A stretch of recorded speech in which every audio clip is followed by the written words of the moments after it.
जो रोज ठगते हैं, धोखा देते हैं, जो चीज़ें सब धोखा देती है। अभी है उधर हाथ में आए, हाथ से चली गई, हम नहीं बोल रहे और उसके लिए रो रहे कि हाथ में आई और निकल गए।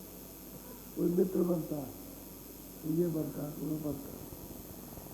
अब ये सब धोखा दे जाते हैं, आप इसी धोखे में फंस जाते हैं। अरे धीरे से उठा लो, बैठा लो, धीरे से धीरे से धीरे से बैठा। भूत है, भूत लगा तो धोखा दे देते। इस धोखे की वजह से आप जिन चीज़ों का चिंतन करते हो वहाँ वो मालिक नहीं। अब संत महात्मा महापुरुष मिले तो वो बता देते हैं कि मैं देखो दूर नहीं है, पास ही है। कहते घाट पर आओ और बैठने की आदत डालो। तो आपको उनकी बात मानना चाहिए कि भाई तुमको उससे मिलना है मालिक को, तो मान करके फिर उसको करना चाहिए। फिर वो बताएंगे भाई गंदगी जमा है इसलिए रुकावट हो गई, तो गंदगी को साफ करना या करना कर भी सकते हो, करा भी सकते हो। लेकिन जब वो बता देंगे तब कर सकते हो, जब तक वो बताएंगे नहीं तब तक तो गंदगी आप लाती रहेगी। क्योंकि घाट पर गंदगी जो जमा है उसको खिसकाना, उसको हटाना है, और घाट नहीं मिलेगा तो गंदगी जमा होती रहेगी। तो हम संसार के कर्मों की गंदगी को तो हम जमा करते रहते हैं, पाप हो इसको जमा करके इकट्ठा कर देते। लेकिन ये युक्ति किसी के पास नहीं है कि वो गंदगी हट जाए, और गंदगी बिना हटे हुए घाट नहीं खुलेगा।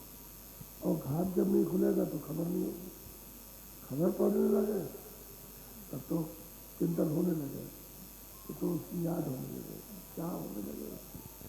तो असल में बात यह है, तो कुछ कहते हैं महात्मा भाई कुछ तुम करो, कुछ हम करें।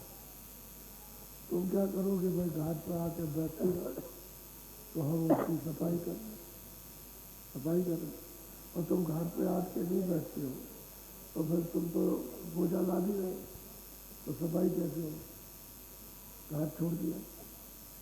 तो मन बुद्धि चित्त जो है वो सूरज का घाट छोड़े रहते हैं, और सूरज जिस घाट पर बैठी वो गंदी हो गई, और गंदी होने के कारण उसका जो ज्ञान था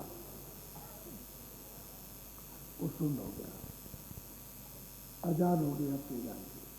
अपने आप का ज्ञान जो था उसका, उससे उसको पता नहीं। तो गंदगी हटे तो अपना ज्ञान है, और अपना जब ज्ञान हो जाए तो दूसरे का जब बोध हो, तो अपनी तो आप सोचती नहीं तो बोध कैसे होगा। तो हर विधियों से महापुरुषों ने थोड़ी में बहुत कुछ समझाया। अब यह है कि जीव जिधर जा रहा है उधर तो उसकी समझ है नहीं, और ना उसको कोई समझा लौटे तब तो उसकी समझ मिल जाए, और समझ में आ जाए और समझ को समझ ले, लेकिन ऐसे नहीं। इसलिए जो भी प्रार्थना है, बहुत तरह की प्रार्थना है, एक नहीं, महापुरुषों ने अपने समय काल में बहुत जीवों के लिए प्रार्थना है, हर बात में कुछ न कुछ रखा, तो उसमें सब राज है सब उसी का, यानी दूसरी और कोई चीज़ नहीं है। जो एक महापुरुष लेकर के आया वही चीज़ मिलेगी आपको, दूसरा आएगा वही देगा, तीसरा आएगा वही देगा, चौथा आएगा वही, और चीज़ लाएगा कहाँ से। लेकिन नए लोगों के लिए तो नई चीज़ हो जाएगी, जो जानते भी है उनके लिए तो नई चीज़। लेकिन महापुरुष जो रास्ता है वही रास्ता, जो पहले था वो भी है और भविष्य में भी रहेगा। जो पहले रास्ता आने का वही रास्ता पहले जाने का। तो जब पहले आए और जाते थे तो उसी रास्ते से आए उसी से लौट जाते, पहले ऐसा ही था। जब आए थे तब भी आप वापस गए, यानी फौरन मतलब ये उम्र तो जरूर आपकी बड़ी रही, लेकिन यह है कि उस सुख में उम्र पता नहीं चलती है, बड़ी उम्र जैसे लाख बरस भी कुछ पता नहीं चलता, सुख में दिन पता नहीं चलते। दिन तो जब मालूम होता है जब दुख आता है, तो बहुत मुश्किल से कहते हैं सुख में नहीं होता, उस समय सुख था। तो आप उलट गए क्यों, तो सब सुनते उड़ते और वापस चले गए। अब जो यहाँ फंस गए अब नहीं जा सकते, अब तो तरीके से जाएंगे, उपाय से, जुक्ति से जाएंगे। और बिना जुक्ति के लड़ोगे तो क्या खुदवा चलाते रहो, मिलेगा कुछ नहीं। दिन भर मेहनत करो, मजदूरी कौन देगा। अब हम दिन भर मेहनत करते, ये पूजा करते, वो पूजा करते, वो करते, उसको करते, गंगा स्नान करते जाते, वहाँ जाते, वहाँ पहाड़ पे चले जाते, वहाँ करते करते तो करते हैं सब, लेकिन देगा कौन, मजदूरी कौन देगा। क्योंकि मजदूरी देने का घाटी नहीं, जहाँ घाट पर आपको मजदूरी देंगे वो घाटी छोड़ेंगे तो मजदूरी। अब महात्मा बताते हैं घाट, चल ये करो, ये मजदूरी देंगे, क्योंकि मेहनत की मजदूरी, जो साधन बजट याद करते हो मजदूरी। अब उसमें आप ठीक से मजदूर करो। एक फुलवा चलाया फिर नहीं चलाया, दिन भर ऊपर तारे रहे, नीचे लिए रहे, बीड़ी पीते रहे, हुक्का पीते रहे, समय गुजर गया। वो आया बेचारा मकान मालिक, कहेंगे भाई तुमने तो कुछ भी नहीं खोदा। कहेंगे अरे मैं तो दिन भर काम करता, तो क्या काम किया, वो मिट्टी तो खोदना था, तुमने 2 फुट भी गड्ढा नहीं खोदा, 1 फुट भी नहीं खोदा, तो मेहनत क्या तुमने करते हैं, तो मुफ्त की मजदूरी कौन देगा। इसी तरह से साधन भजन करते हो ना, तो खुदाई करते हो संसार की, संसार में लिपटे रहते हो, उसका चिंतन करते हो, उसका विचार करते हो, उसी का जतन करते हो, वही मेहनत करते हो। और तुम पता लगे कि अपनी मेहनत नहीं करते, तो मजदूरी कौन देगा। मजदूरी तो होगा जिसके पास माल है, वो कहेगा लो करो ये घाट बैठ के मजदूरी का समझ। इसमें तत्काल मिलता है, थोड़ा सा मन बुद्धि चित्त को थोड़ा रोकने की जरूरत है, और तत्काल मिलता है, इधर करो इधर लो। क्यों, अब मेहनत किया तो मेहनत करते रहे, कुछ नहीं, बाद मरने के जिंदा भी नहीं मिलता, मरने के बाद भी कुछ नहीं मिलता। क्यों, अकारण लगा, उनका कोई लाभ नहीं, कोई काम नहीं, और उनका कोई फायदा नहीं, अकारण ही मेहनत करता। और मेहनत की जाए तो मनुष्य रूपी बन जाएगी, वहाँ बैठ जाएगा, वहाँ मेहनत की जाए तो तत्काल मजदूरी मिल जाए। इसलिए अब जब नहीं मिलता तो भागते फिरते हो, यहाँ नहीं मिला वहाँ, इसको छोड़ दिया, उसको करने लगे, उसको छोड़ दिया, यही सब बात है। इसलिए इसमें समय निकल जाता। अब बड़े ध्यान से सुनो।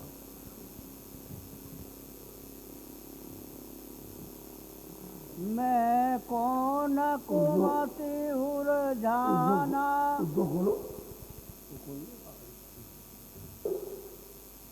मैं कौन कुमति उलझाना, गुरु दर्श छोड़ घर जाना। अब बताओ कि रास्ते तो रास्ते को छोड़ दिया, और इस कुमत में, इस विपत में, इस मोह ममता में फंस गए। अब इसमें तो फंस गए, अब घर कैसे जाओगे। घर के लिए तो कोई मिलना चाहिए, घर ले जाने वाला। और जंगल में फंसे हो तो वहाँ जाकर कोई निकाले तो मिलना तो चाहिए कि भाई तुम यहाँ फंसे हो, रास्ता नहीं मिलेगा, आओ हम तुमको रास्ता इस जंगल से बता दें। तुम कितना भी ढूंढोगे रास्ता नहीं मिलेगा, तो रास्ता बता दिया तो जंगल ही तो है। ये संसार जंगल है, ये झाड़ियाँ हैं, तरह तरह की झाड़ियाँ और तरह तरह का फंसाओ, जो जहाँ फंसा लेगा फंस गए, अब निकल नहीं सकते। तो महात्मा आते हैं जैसे जंगल है, आओ हम तुमको दर्शन करने का रास्ता बताएं। तो मनुष्य रूपी मंदिर में फिर आपको रास्ता देते, कहते झाड़ियों से निकलो, तो मन को, बुद्धि को, चित्त को समेटो, तो इसको समेट के ले आओ। फिर अब काम, क्रोध, लोभ, मोह, अहंकार मत करना, यहाँ आके बैठ जाओ, तो ये रास्ता है सीधा, चलो हम तुम्हारी मदद करेंगे। तो अंतर्घात में बैठा के मदद, तब इस संसार जंगल से निकलोगे। संसार एक जंगल झाड़िए, बड़े कटीले हैं, बस उसको फंसा लेंगे आपको, छेदते रहेंगे और रोते रहोगे, और छिदाई करते हुए कांटे लगते रहेंगे, चारों तरफ से नोच लेंगे, और बस तुमको ऐसे छोड़ दिया, मर जाओ, मर जाओ, हमारा कर्जा दिया जाओ। ये कर्जे की झाड़ियाँ है, घर में कर्जा है, चाहे पाप कहो चाहे पुण्य कहो, तो कर्जा इसको दे के जाओ, नहीं तो कैसे कैसे लेंगे, मार मार के लेंगे, आँख फोड़ेंगे, कान को सब फोड़ देंगे, समझे, हड्डी हड्डी उसकी काट डालेंगे, और कर्जा दिए जाओ। इस तरह से लिया जाता कर्जा देश का। ऐसे थोड़ी है, तो वो आकर के थोड़ी कह देगा नहीं नहीं नहीं तुम कर्जा मत दो। उसने तो नियम ही बनाया कि भाई ये देश का ये कर्म कर्जा है, जो जैसा दो दो। अगर मार के तुमने लिया है तो मार खा सकते हो, दो। ये कर्जा तो ये जंगल झाड़ी है, ये संसार का जो कसाव है पूरा जंगल झाड़ी कटीली। इससे सिर्फ वो सदगुरु महापुरुष वो तो निकालेंगे रास्ता देकर, बाकी कोई नहीं निकाल सकता। सब जा तो नहीं, चले तो जा रहे बगे खानों में मिलेगा कुछ, कहीं कुछ मिला नहीं। बोलो अब कौन जतन हस करिए, गुरु चरण चेत में धरिए। जब सत्संग सुना हो सुना तो अब सूरज चिल्लाती है कि अब क्या करें, अब करें तो क्या करें। अब ऐसा क्या किया जाए कि जो गुरु दर्शन चित्र में बताया जाए। जब होश हुआ तो अब चिल्लाने लगे, कौन सा काम किया जाए, कौन उपाय किया जाए। तो वही उपाय करो, उनके पास जाओ जाओ तो सब बताएंगे, संसार जंगल को ही बताएंगे और परमार्थ आज़ादी को ही बताएंगे कि परमार्थ की आज़ादी क्या है और बंधन क्या है, जेल खाना क्या है, वो सब बताएंगे। तब जाके दर्शन होगा घाट पर बैठ के ही दर्शन होगा। घाट छोड़ के कहीं भगोगे तो नहीं होगा। बोलो यह वचन कहाँ में पाऊं, मन खेती बीज जमा। कहते भाई मैं इन बच्चों को महापुरुषों के कहा था, मैं अगर वो बीज डाल करके और खेती जम जाए परमार्थ की तो हमारा काम हो जाए, दर्शन करें।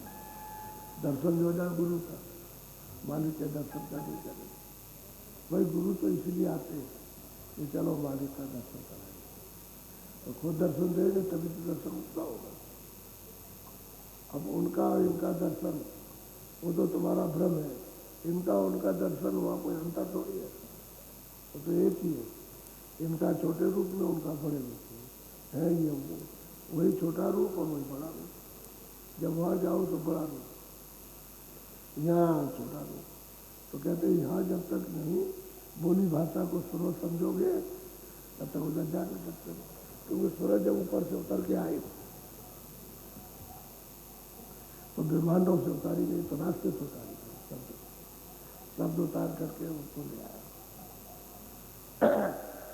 और शब्द के गले में वो जाल बिछा गया, जो शब्दों को ले आया। शब्द आवाज़ तो वहाँ है और यहाँ तक आवाज़ आ रही है, तो ऐसे बाबा गुफा में ऐसे 10वें द्वार में त्रिकुटी में पैदल कमर में नीचे उतरी तो ब्रह्मा विष्णु और यहाँ आ गई तो दोनों आंखों के पीछे इसको बैठा दिया। तब तक तो शब्द काम कर रहा था, बराबर पकड़े हुए था, उसको छोड़ नहीं रहा था, लेकिन इसी ने उस शब्द की उंगली को छोड़ दिया तुरंत। जब उंगली छोड़ी और इधर लगी इस तरफ, जब मन और बुद्धि इसके साथ में लगा दी है, उन्होंने इसकी शक्ति को खींच दिया। जब खींचा और काम करने लगे तो उसने उंगली छोड़ी। अब वो छोड़ दी उंगली, अब वो नहीं निकला। अब पिता की उंगली पकड़ने में नहीं, वो नाम उंगली है जो ऊपर से शब्द निकल के आया, वही शब्द अगर पकड़ लो तो वापस हो जाए। अब वो इतना मारा मारा करता है। बात तो ये तो घाटी पे शब्द है, कहने का मतलब है घाट से पार नहीं, घाट जहाँ छोड़ा हुई है वो अपनी जगह पर, तुम उसको पकड़ लो। और महात्मा जब उनकी बोली भाषा को सुनो तो वही घाट पर लाके बैठा दे। देखिए शब्द है, ये नाम है, ये आवाज़ है, बाजा बज रहा, ये देख घंटा और शंख है, ये इसका ऊपर का खोल है, इसको तुम उतार दे तो फिर आप ये उतर जाएगा, छूट जाएगा, दूसरा खोल मिल जाएगा, उसको भी उतार दे, तीसरा मिल जाएगा। ऐसे खोल उतारते चलो, आवाज़ बदलती जाएगी, तब भी आवाज़ बदल जाती है। अगर वास्तव में इनमें कोई खोल ना हो तो वही आवाज़ एक है, जो मालिक की आवाज़ होती है, तो खोल की वजह से आवाज़ बदल जाती है। सुनते तो वो भी है, जो ईश्वर बैठे वो भी तो सूरत है, ऊंची मंजिल ब्रह्म बैठे हैं वो भी तो सूरत है, सत्यों की वो भी सूरत है। और उसके ऊपर बैठे वो भी सूरत है, और आप आए हो तो आप भी सूरत है। जब इनके मंजिल पर आए थे इनके समान थे, तो नीचे उतर गए उनके समान, फिर और नीचे उतर उनके समान, अब यहाँ आ गए तो यहाँ के समान हो गए। असली चीज़ तो ये रही, तो कोलों की वजह से आप उतने न्यूनतम यानी छोटे होते चले गए और उससे अलग होते चले गए। अब आपने डोरी को छोड़ दिया, नाम को एक हाथ पर, उसी को पकड़ने की जरूरत। तो जब तक की बोली न मिले, भेद बोली कहते हैं भेद को, जूती को, उसका रहस्य जब तक न मिले तब तक आप घाट पर बैठोगे कैसे? सुनो कैसे? तो अब तड़प हुई, अब उसकी इच्छा जगी तो अब क्या किया जाए? तो कहते हैं भाई कहीं दुख खोज लो, कहीं ना कहीं मिल जाएगा। ये किसी ने नहीं कहा कि हाँ मैं कहा तुम खोजो जा करके तलाश करो, कहीं ना कहीं मिल जाएगा, मिलेगा जरूर।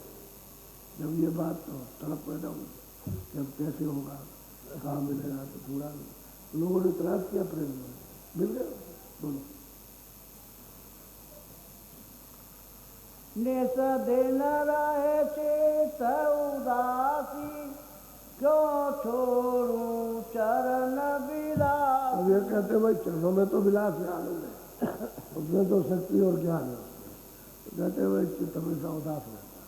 सही बात है, जब संसार से जब इन सब चीज़ों से उदासता आती है, अभाव श्रद्धा होती है, तभी मालिक की तरफ में प्रेम तड़प वही किस तरह से चरणों में लगे। अब साधक को भी यही चाहिए कि जब घाट पर बैठे तो उदास तो होना चाहिए। उदास नहीं होगा तो इनसे प्यार रहेगा, इसमें बधा रहेगा प्यार, और उधर में जब लगेगा इसके उदास होगा, उधर लग जाएगा, उधर प्यार हो जाएगा तो छूट जाएगा, इस जाल से छूटेगा। और जाल का जो खमियाजा जो भरा पड़ा हुआ उसको उधर जब लगेगा तो उसकी सफाई करेगा। तो जैसे जैसे हल्का हो जाएगा वैसे ही उसमें विकास होता जाएगा, दृढ़ता का, विश्वास का, प्रेम का, दया का, सत्य का, श्रद्धा का, सेवा का, फिर यह काम क्रोध और विचार बड़े पक्के। इसी को कहते हैं कि बोध, सत्य का बोध, सत्य का ज्ञान। जब बुद्धि निर्मल होती है तो बोध दृढ़ता है कि जो भी काम है वो स्थिर होना चाहिए। अभी तो बुद्धि वैसे ही चला हुआ, कुछ स्थिर नहीं न कर पाती, इसलिए मानते यही है जंगल की झाड़ में। इसी स्थिर बुद्धि हो जाए तो काम हो जाए, तो वो बुद्धि ने तो उसको पता होगा। अब उसकी खोज होने लगी, उदास हो गई थी, यहाँ से मन चित्त में बुद्धि में उदासता आ गई, जब अच्छा नहीं लगता तो कहता नहीं भाई संसार अच्छा नहीं लगता। क्यों नहीं अच्छा लगता? कि ढूंढते ढूंढते इतना समय खराब कर दिया, मेहनत बहुत की तो कुछ नहीं मिला, तब उदासता आ गया, और नहीं तो इसमें पता बोलो। नर देह न बारंबारी, क्यों भोजन डूबे आरी। अब ये शरीर जो है ये बारंबार नहीं मिलता, कहते नर शरीर बारंबार नहीं मिलेगा। तो बताओ कैसे उभरेगी? जब अब की बार न शरीर पाया तो आपने कुछ नहीं किया और बल मिलेगा नहीं, तो अवमार कैसे होगा? छुटकारा कैसे होगा? कैसे डोरी को पकड़ोगे आप? और डोरी इसी घाट पर मिलेगी, मनुष्य रूपी तन घाट पर, ये देही बारम्बार मिलती नहीं। तो आप लोग उसको कूड़े कचरे की तरह से खोज दे रहे हैं। अब श्वासों की पूंजी अब आप लगा रहे हो, खत्म हो रही है, तो बस जैसे पूंजी खत्म हो चली जाओ, ये पूंजी बहुत शरीर की मिलेगी नहीं। फिर पशु पंछी, कीड़े मकोड़े, जल के जीव, तल के जीव, जगत चले नरकों में, वो आपको स्वास्थ्य मिलेगी। तो उसमें चैन अमन कहाँ, उसमें मनुष्य का ज्ञान कहाँ, मनुष्य की बोली नहीं, मनुष्य की पुकार नहीं है, मनुष्य का विचार नहीं है, तो वहाँ तो ये सब चीज़ें मिलेगी। नंगे हो तो नंगे रहो, आप भूखे हो तो भूखे रहो, रोगी हो तो रोगी हो, दवा नहीं मांग सकते हो, कुछ नहीं। तो महापुरुष कहते हैं कि नर शरीर बारम्बार, ये नर नहीं बारम्बार मिलती, तो पार कैसे उतर के जाओ? इसीलिए चिल्लाते हैं कि भाई जल्दी करो, देर मत करो, कोई भजन कर लो। तो तुम भजन तो करते नहीं, एक मिनट भी समय नहीं देते हो, सही बात है।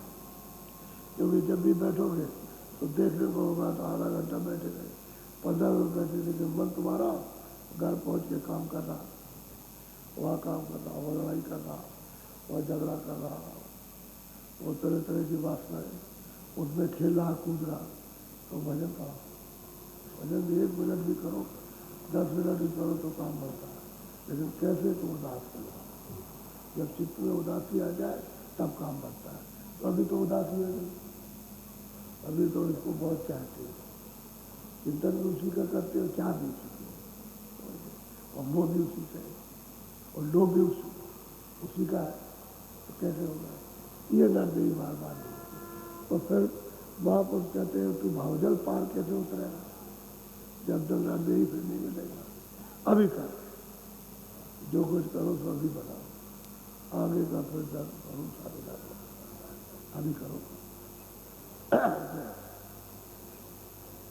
सत्य गुरु संग कभी न छोड़ू, मन तन से नाता को। तो भाई मिल जाए सदगुरु तो अब नहीं होता, और तन से और मन से ऐसा नाता जोड़ेंगे तो ही अपने हैं। बात तो बिल्कुल सही है। जो शर्तें पा जाती हैं तो तन से मन से नाता जुड़ जाता है, यही हमारे पूरे अधूरे, तभी तो मिलेगा। पूरे हैं उससे नाता, जैसे और से नाता तन मन का जुड़ जाता है, जैसे तो हमारे हम तुम्हारे। अगर कहता है नहीं आप हमारे हम, तो तन भी आप उनका और मन भी उनका, सूरज भी उनकी, तब उनको दे दिया। ये तीनों चीजें दे दी, तन और मन जब दे दिया बहुत अच्छा किया। जैसे ही तन मन दिया गरीबी आती, छोटापन आ गया, पहले अहंकार चला गया। तन मन देते ही सच्चा तन मन दे दिया जाए तो फर्क से गरीबी आ जाती है, छोटापन आ जाता है जब छोटे, और तभी मालिक प्रकट हो जाता है, तभी प्रकट हो जाता है। जब तक बड़ापन रहेगा तब तक मान बड़ाई ख्वाह, कहते हैं मान और बड़ाई जो चाहते हैं वो बर्बाद करते हैं, और गरीबी निर्धनता ही जीतता है, ये मालिक उसका स्वागत करता है।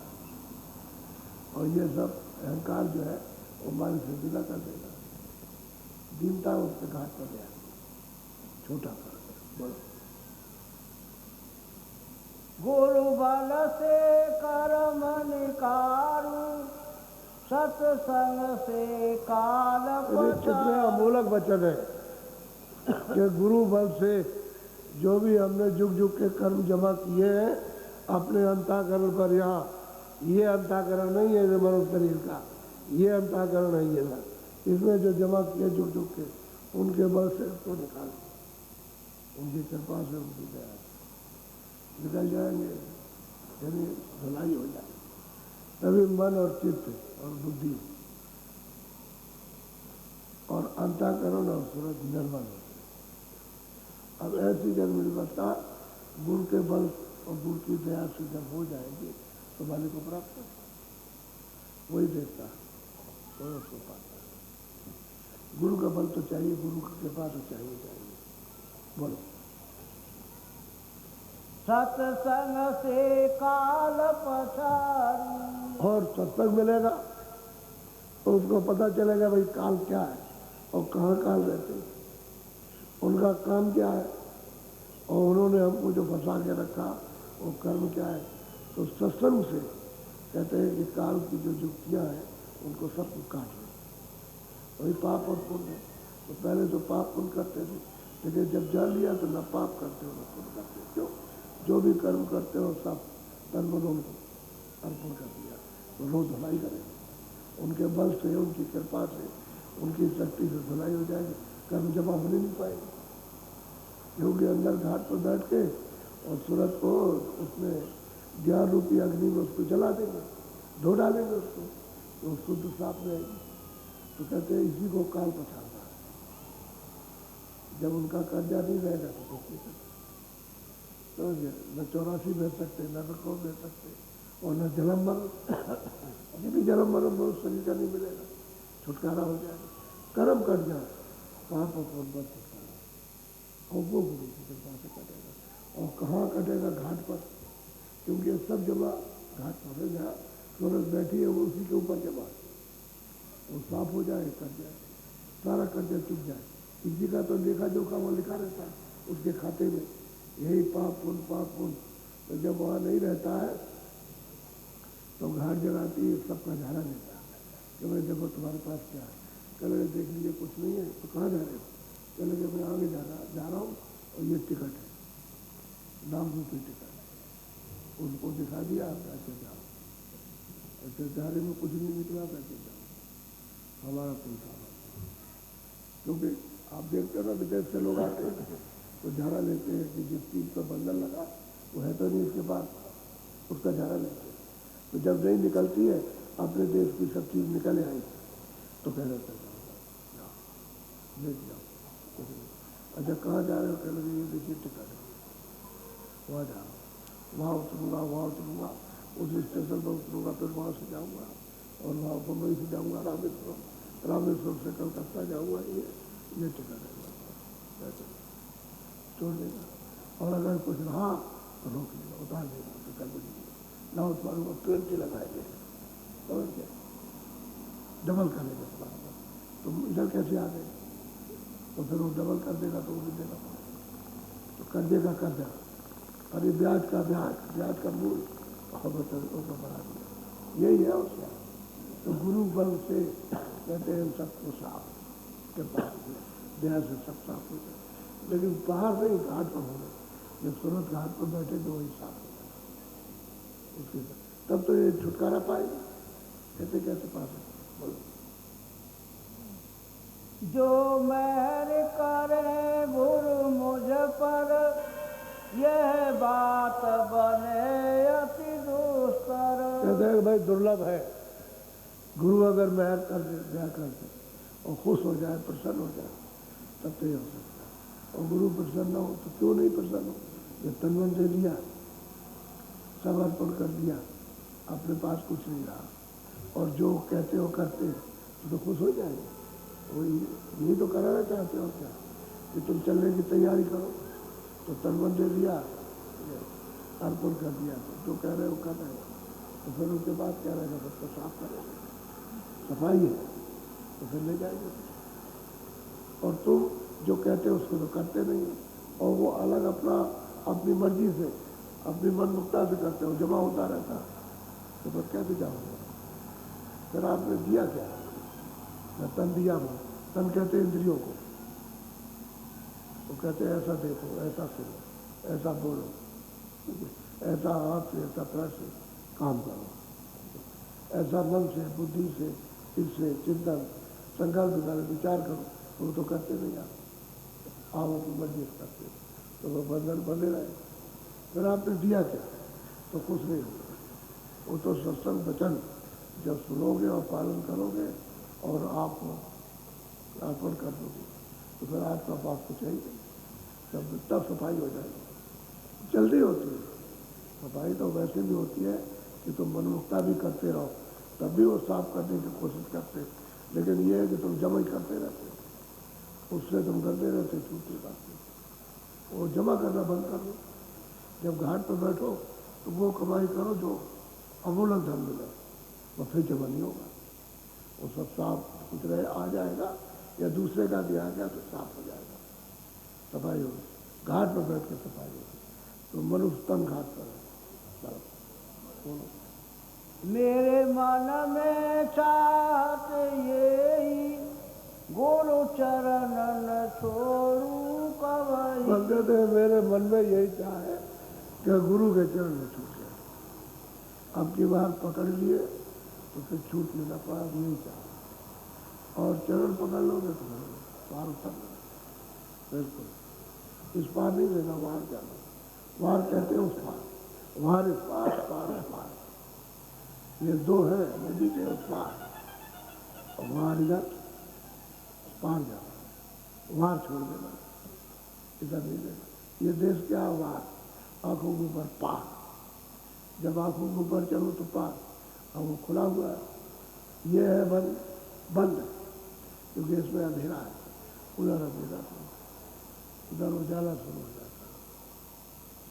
जैसे सूरज निकला तो निकलता ही चला आता है।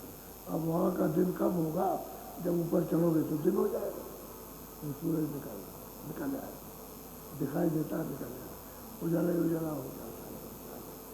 और उस संसार में जब उस उजाले में देखोगे ये अंधेरे की चीज़ें सब दिखाई देती हैं, ये सब दिखाई दे रही है, क्योंकि पर्दा तो तुम्हारी आँख पर है, उनकी आँखों पर थोड़ी पर्दा है। वो तो सब देख रहे हैं, तुम्हारी आँख पर। अब किसी की आँख खुली हो और किसी की बंद हो, तो जो जिसकी खुली हो तो सबको देख रहा, अंधे को भी देख रहा, आँख वाले को भी देखता है, लेकिन जिसकी आँख बंद है वो किसी को नहीं देख रहा। तो यही बात है कि संसार में जो रह रहे उनकी आँख बंद हो गई, लेकिन उसकी तो आँख खुली है, तो सबको देख रहा है कि कौन क्या कर रहा है, ये सब क्या कर रहा है, कहाँ जा रहा है, कहाँ सब देख रहा है, उसकी आँख पर कोई पड़ रहा है। गुरु से कोई अधिक न राखा, पुण्य संत वेद यश भाषा। अब यही सूरत देखिए क्या कह रही थी कि मैं किस जाल में फंसा हूँ। अब कहती है भाई गुरु से कोई आगे, गुरु सब कुछ है, यहाँ भी गुरु है और वहाँ भी गुरु। कहते हैं भाई संत से बड़ा और कोई नहीं, सही बात।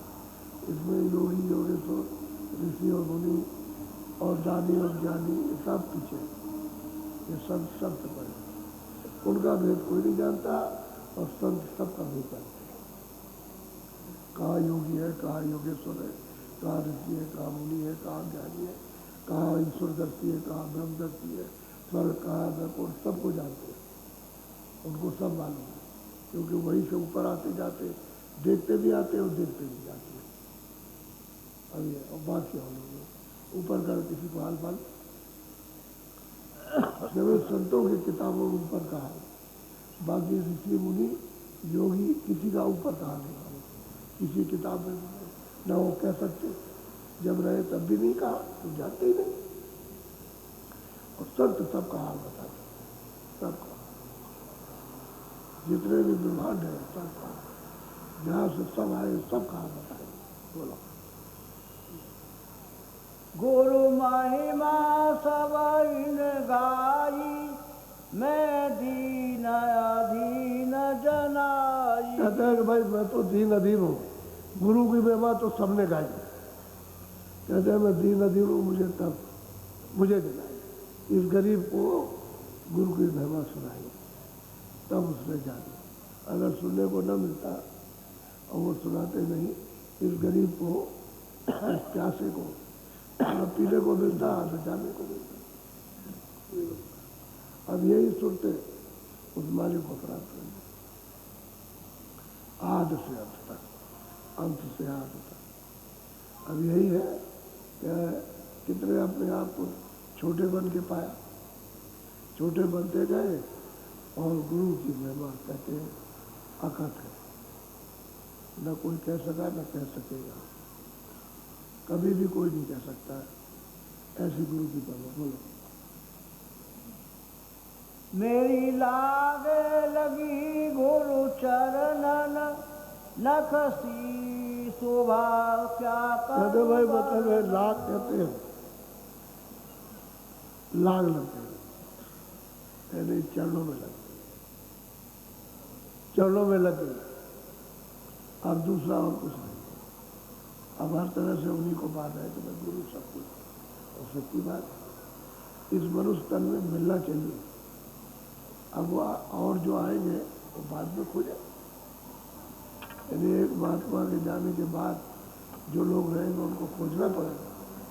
तुमसे काम उनका नहीं होगा, तुम अपना काम करो और अपने करके चले जाओ, लेकिन जो लोग और पीछे आएंगे आगे वो उनको खोजना है, जब मिलेंगे तभी काम बनेगा और तभी सबको ऐसा ही मानना पड़ेगा अपने अपने वक्त में कि यही सब कुछ, उन्हीं से अपना नाता रिश्ता जो कुछ भी जोड़ना सब उन्हीं से जोड़ना, तभी छुटकारा हो जाएगा। नहीं कोई जीव जा नहीं सकता, इसके जाल से ऐसा जाल बिछाया उधर देख ही नहीं पाता, तो उनको भेद ही नहीं बताया जाता। बोलो कोटि न रवि चंद्र लजाई उस नख की गति नहीं। अब यही सूरत जो उनकी कृपा से जिसका घाट खुल गया, आँख खुल गई, और जो चल के चढ़ के गगन मंडलों में ब्रह्मांडों में जाकर के देख रही है, तो कहते हैं कि भाई वो जो पुरुष है जो सत्य देश में, उसकी नख कहते हैं कोटान को, नख कहते हैं प्रमाण दिया नाखून का, कहते हैं कोटान को सूरज और चांद उनके चरण में लगे चमक रहे, इतना प्रकाश है, तो उसकी शोभा क्या होगी। और उसी सतलोक की मतलब है कि बुराई जिसका ये सब पसारा, ये सब उसी का पसारा है, एक बूंद का। तो कहाँ बूंद और कहाँ वो नख, सतलोक में सतलोक, कहते हैं वहाँ जाकर के हमने अपनी आंखों से देखा उसकी निर्भर क्या। और सही बात यह है कि कोटान को सूरज भी कहो तब भी नहीं बनता, लेकिन अब यह है कि जो यहाँ की भाषा में, लोक की भाषा में जो कुछ कहने में आ जाए वही कहा जाता, वहाँ की भाषा में तो कह नहीं सकता, वहाँ तो कुछ और है, ये भी कुछ नहीं है, कुछ और ही और है।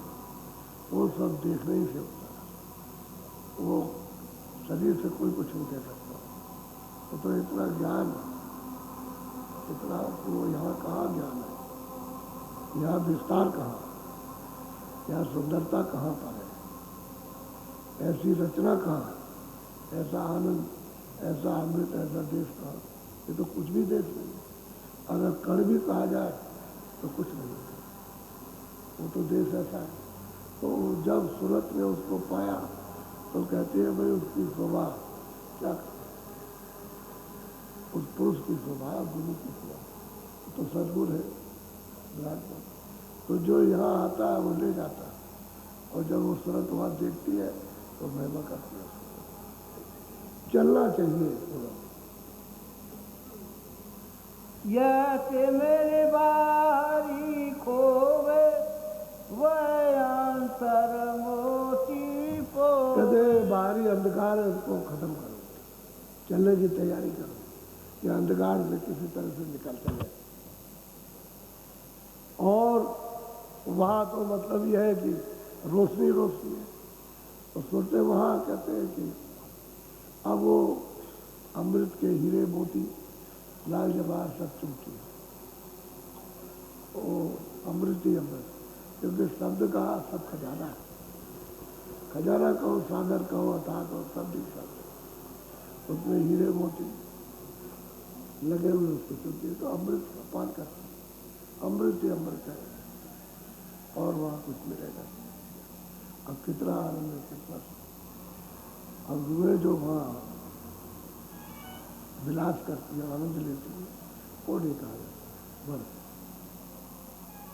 हृदय में सदा उजारी गुरु नख पर जाऊं बले। वो कहते हैं हृदय में, कहते हैं सदा, ये सूरत का हृदय मनुष्य रूपी तन पर, इधर देखो इसमें सदा उजाला है, और जीव बेचारे अंधेरे में शिविर में अंधकार है, उनका तो ये उजाले नहीं, कि वो आँखें नहीं खुली है, तो कैसे उजाला हो, सदा उजाला, 24 घंटे दिन और रात, और जब तक तब तक सदा उजाला। और उसी में कहते हैं मैं उसमें नक की क्या महिमा करूं उस उजाले की, तो तन मन कहते हैं घाट पर आकर के सब समर्पण कर दिया, मन को भी दे दिया, तन को भी दे दिया।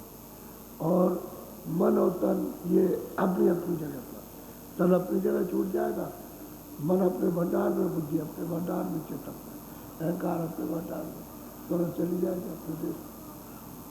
ये परदेश है, ये भी परदेश है, और जो आंखों के ऊपर में स्वर्ग बैठो वो भी परदेश है। बस ये है कि जो यहाँ दुख तकलीफ ये वो काम कर्म जो करते हैं वहाँ नहीं, बस ये बात है, वो सुख का स्थान है। और स्वर्ग वैकुंठ के ऊपर में फिर मतलब ये है कि दिव्य लोग, सूक्ष्म लोग हैं, वो भी परदेश है, वहाँ से भी लौटना है, स्वर्ग वैकुंठ से भी लौटना, और उसके ऊपर में ब्रह्मांड है, वहां से भी लौट कर गया। अब उसके ब्रह्मांड के परे चले जा तो फिर उस सुरतों की जमीन ऊपर हो गई, जमीन ऊपर है, नीचे आसमान हो गया, ये हो गया। तो असली जमीन पर पहुंच जाओ अपनी, तो कितना प्यार, कितनी मोहब्बत, फिर उसको कोई छोड़ सकता है? एक दफे पा लिया तो प्यार को तो कभी वही जाएगा जहाँ जिसका प्यारा है, उसी जमीन पर। तो जमीन तो सब बात बहुत ऊपर है, ये तो खोलों की जमीन नीचे है, ये सब खोल है, यहाँ भी है, और वैकुंठ में भी है, ऊपर में ईश्वर के लोक में, ब्रह्म लोक में खोल है, इसके पर उल्टा हो जाता है, जमीन ऊपर हो गई, नीचे आसमान हो गया, यहाँ की जमीन नीचे और ऊपर आसमान, ऐसा हो गया, उल्टा खोल हो गया। कहते हैं कि मैं उनकी क्या महिमा करूं, यानी घाट पर सदा उजाला रहता है, और कितना उजाला है कि सूरज उसके सामने कुछ नहीं। जो मनुष्य रूपी जो सूरज का घाट है स्थल पर, वहाँ जब उजाला हो जाता है सूरज की कुछ रोशनी नहीं, ये रोशनी नहीं है, तो रोशनी लज्जित है, उस रोशनी में रोशनी छुप जाएगी। ये शरीर की रोशनी है, ये दिमाग की रोशनी नहीं, घाट की। घाट पर तो उजाला ही उजाला है। फिर यह घाट जब खुल जाता है, उस पर सूरज निकलता है, न चांद और न डूबता है, सदा उजाला रहता है। यानी मौसम, यानी दिन का सदा एक साथ, रात होती नहीं। सुरत फेरो सतगुरु मेरी, घर जाऊं करूं फिर से। कहते हैं गुरु महाराज मेरी सूरत को घुमा दीजिए ताकि मैं घर में जा करके फेरी लगाऊं। फेरी कहते हैं वहाँ जाऊँ और आऊँ और जाऊँ और आऊँ, आता रहूँ जाता रहूँ, यानी आना जाना हो जाए, तो वहाँ से यहाँ चला हूँ, यहाँ से वहाँ चला जाऊँ। तो जब तन में रहेंगे तो वहाँ जाएंगे, तभी यहाँ आकर के बताएंगे। घर की खबर तो जब ही देंगे जब वहाँ चले गए और आ गए, और चले गए आ गए, तब लोग बताएंगे तुम्हारा घर कहाँ, तब रास्ता बताते, ये रास्ता जाने का, चलो तुमको हम निकाल लेते हैं, चलो साथ हमारे चलो, तो सब जाल से भी निकालते हैं। बाहर तो ये जाल है ही जड़ अंधकार के, लेकिन अंदर में जो बात खुलती है तो उसका जाल और भी बंधन हो जाता है। तो गुरु रहेंगे नहीं तो आप वही फंस जाओ, मोहित हो जाओ, क्योंकि उस सुंदरता में, उस खूबसूरती में मोहित हो जाओ उन चीज़ों में, तो बस वही रह जाओ कि यही है, और कुछ नहीं। तो टिकाऊ की जगह तो है कि स्थिर जगह हो, तो वहाँ जो कुछ मोहित हो गए, आपने जो कुछ कमाया ले लिया, यहाँ चले गए, फिर अंधकार में आ गए। तो कहते हैं गुरु महाराज सूरत को फेर दीजिए और ऐसी फेरी करा दीजिए कि घर आए और आ जाता है, आते रहे जाते हैं रोज।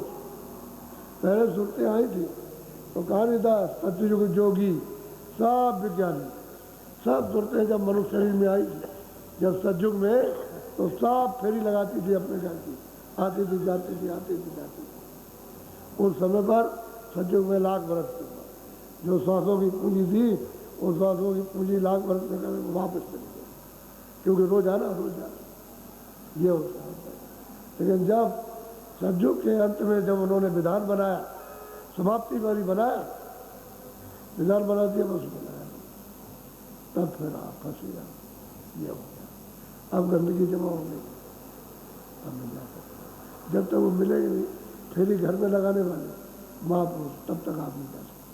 क्यों बताएगा कौन, और कौन ले जाएगा, कौन कृपा करेगा, कौन आपके मलमूत्र को धोएगा? वो धोना जानते हैं, उनको मालूम कैसे धोया जाएगा और कैसे घर की तैयारी करेगा, जाने बोलो। पूरे सतगुरु काटो बेड़ी, यह विनती सुनिए मेरी। अब वो तुरंत क्या कह रहे हैं पूरे सतगुरु, अरे घर के बात, अब ये बेड़ी काट दो, ये मेरी विनती और प्रार्थना, ये मेरी अर्जी है। यदि बेड़ी तो कट गई, लेकिन अब प्रार्थना कर रही है सूरत औरों के लिए, कि मेरी प्रार्थना है कि इनकी बेड़ी, ये जो अंधे हैं इनकी बेड़ी काट लो। और घर की फेरी लगाते, आने जाने लगे। जब पूरे मिलेंगे तभी काम बनेगा, अधूरे में काम नहीं। इसलिए आप लोग कल से हो गए, कल जितने थे उससे ज़्यादा होंगे। अब कल से कार्यक्रम शुरू है, तो कल से 7:30 बजे, सुबह 7:30 बजे, और कल से शाम को 4:30 बजे ये सत्संग का समय है। 7:30 बजे सुबह कोई आ जाए उसको बता देना, और शाम को 4:30 बजे ये सत्संग का समय। आप 5:45 बजे, 6 बजे नहीं होगा, 7:30 बजे। तो आप 10 मिनट पहले आओ, 15 मिनट की तो प्रार्थना और सत्संग समय से हो जाए। ये फिर जब तक होगा तब तक आप उसमें, क्योंकि समय तो ज़्यादा दिया जाएगा ना उसमें। बाकी आज 13 तारीख है, तो जो कुछ भी आपकी सेवा रह गई है, पानी पहुंचाने की, लाइट लगाने की, आपके मतलब लाउड स्पीकर ये लगाने की, कल उस मंच पर होगा। आप तो यहाँ होगा शाम को, लेकिन कल वहाँ होगा शाम को। यहाँ वही टाइम है, 4:45 बजे का शाम को आज होगा, कल से होगा। कल 14 तारीख है, तो आप सुने रहो, आज ये टाइम और शाम को 4:45 का, और फिर कल से 7:30 और 4:30 ये सत्संग का टाइम है। सब लोग प्रेम प्यार से रहो। हमने बताया कि सब लोग अपने अपने गिरोह की ड्यूटी रात की, क्योंकि लोग अनजान आते हैं बेचारे, कई अटैची रखते हैं, सामान रखते हैं, कोई ले जाता है, उनको तो कुछ मालूम है नहीं कि भाई इसका क्या फल फायदा, वो तो कुछ नहीं जानते। लेकिन अब यह है कि तकलीफ कि भाई कंबल नहीं है, रजाई नहीं है, ये सामान कपड़े पहनने के नहीं है, तो थोड़ी बहुत निगरानी रखो। अपने जिलों के लोग सामान रखो, देखते रहो, उनसे कह दो कि सामान संभाल के रखो, और जब रख लो तो लोग अपना पहरा दे दो। ये बाकी सत्संग की जो बातें हैं उसका आपको सुना दी जाएगी। अब यह है कि आज 3 दिन पहले ये रखा गया था, इन लोगों ने आते ही कहा कि वो गन्ना कब मिलेगा। मैंने भाई मिल जाएगा, 14 तारीख से मिलेगा। तो पहले कैसे बताएगा, हम तो पहले आ गए, हम तो पहले। तो गन्ने के खाने का मतलब यह है कि आप सत्संग के बाद, पहले नहीं, जब सत्संग हो जाए यहाँ से जाओ तो आप वहाँ गन्ना अपना रखो और धूप में बैठ जाओ। घूम फिर के नहीं, बैठ कर के को सूरज निकला उसके सामने बैठ जाओ। आदमी उसकी कमी को खोल लो, सिरा खोल के बैठो, खूब गन्ना चूसो, पेट तुम्हारा भर जाए, तभी बंद करो। वो जो जमा करो खोई, वो उसको जलाओ और उसी से सीना सेको। स्त्रियों के लिए नहीं है, स्त्रियाँ कपड़ा पैर के ऊपर सेकें, उससे ही उनको फायदा हो जाएगा। हम लाभ के लिए ये चीज़ बताई जाती है, उसका अनुभव करो आप, तब पता चलेगा। वैसे नहीं। 2 बजे के बाद पश्चिम की तरफ मुँह करो, और उधर में आदमी बैठ जाए, स्त्रियाँ भी बैठ के। बूढ़ों के लिए नहीं कहते, जिनके दांत नहीं है उनके लिए मैं कुछ नहीं कहता हूँ, उनके लिए तो फिर बाद में बताऊँगा। उधर धूप में बैठ के खूब चूसो। और दोपहर के बाद, जब 2 बजे के बाद फिर ऐसा समझ लो मेरा पेट भर गया, तो बंद कर, उसी खोई को फिर जलाओ। और ये समझ लो कि चलो अभी नहीं, तो रखे रहो उसको, जब शाम सत्संग से जाओ तो उसको जला करके कुर्ता हो। ये यहाँ तपाई होनी चाहिए, सीधे पर। उसका भी कुछ मतलब होगा, लेकिन ये क्यों बताया जाए आपको? तो एक बात बताई गई कि उसकी तपाई करो, ऐसे ऐसे लगाओ, ऐसे करते, जैसे अंगीठी पर आप करते हो जब ठंडी लगती है, ऐसे करते हैं, ऐसे। तो उसको फिर देखो। अब ये, लेकिन ये है, ये बात है, मुफ्त मत करना लेना, मुफ्त फायदा नहीं करता। एक दुकानदार था, उसका लड़का गया दुकान पर, कह लगे पिताजी ये सामान दे दिए, माने मंगाया। कह लगे बेटा पैसा ले आया? कह लगे पैसा तो नहीं लेके जा, मांग के ले आया, माँ से मांग गया। अगर मैं ऐसा देने लगूंगा तो रिश्तेदार आ जाएगा, बच्चा आ जाएगा, वो आ जाएगा, घर का ये सामान दे दिए, तो मैं आमदनी क्या करूँगा? और फिर यही से कमा के करना, तुझको देता हूँ, जो देता हूँ उसमें से खर्चा कर। बड़ा सिद्धांत ऊंचा। तो मुफ्त में लेना, वो सब आपके काम आएगा। देखो मुफ्त का माल जो है उसमें कोई भाव नहीं होता, उसमें एक किच्चा भी रह जाएगा, जरा भी टुकड़ा, तो उसको खूब जोर से चूसोगे और खूब चूसना, उसमें कुछ रहने ना पाए तब उसे कोई निकालो तो रह न जाए, और फिर उसको तापो, उसका सब काम में ले लो, तो फायदा तो आपको। तो कोई बात तो है ही, जब इतना कहा जाता है, ऐसे नहीं कि हवा से कुछ कहा। जिलों में भंडारे चलने लगे, अपने अपने जिलों में रहो, जिलों के लोग जिलों में रहे, इधर उधर किसी दूसरे जिले में नहीं। और पूछ लो, रात को आओ, कहीं रुक जाओ किसी जगह, और सुबह अपने अपने जिलों में पूछ के चले जाओ, और जिले में रहो। व्यवस्था की हुई है, प्रांतों की व्यवस्था की हुई है हमारा, पूछ लिया हमारे प्रांत का कहाँ है, तो आपको बता देंगे वहाँ चले जाओ। मध्य प्रदेश है, महाराष्ट्र है, राजस्थान है, उत्तर प्रदेश है, हरियाणा है, वहाँ चले जाइए, बंगाल है, सबका मतलब है प्रांतों का है। अपने प्रांत में जाइए तो ठीक रहेगा, वो अच्छा रहेगा आपके लिए। और फिर वहाँ से एक दूसरे को देख लिया कि देखो किस किस प्रांत के लोग आए, क्या बोली इनकी, क्या भाषा है, ये तो सब जगह से। और मैं तो 2.5 वर्ष हो गए, मैं तो कहीं गया नहीं, यहाँ से आश्रम पर ही, बाहर नहीं गया हूँ। बोलो जय गुरुदेव। अपने अपने जिलों में अपने अपने मतलब ये है कि प्रांत के उसमें गन्ना मिलेगा, वही से लेना, उसी जगह से लेकर खूब चुसाई करो। अभी धूप निकलेगी थोड़ी देर के बाद, और कल तो सत्संग धूप ही में होगा, तो उसके बाद पहले मत चूसना, धूप निकले। जब यहाँ गर्मी में खूब गर्म हो जाओ और फिर वहाँ बैठ करके फिर चूसो। गलती मत करना, फिर पीछे कहो बाबा जी ने बता दी, चाय नहीं पियोगे, चाय बंद, बिल्कुल बंद। गन्ना ना खाओ तो आप चाय पियो, फिर पीने वाले को मना नहीं करता, लेकिन गन्ना खाओगे तो चाय नहीं पियो। न सुबह पीना न शाम, और आप दूध पीते, दिन में खाना खाओ। अब वो नाश्ते की जगह तो नाश्ता हो ही जाएगा, पेट भर जाएगा, तो नाश्ता तो हो ही गया।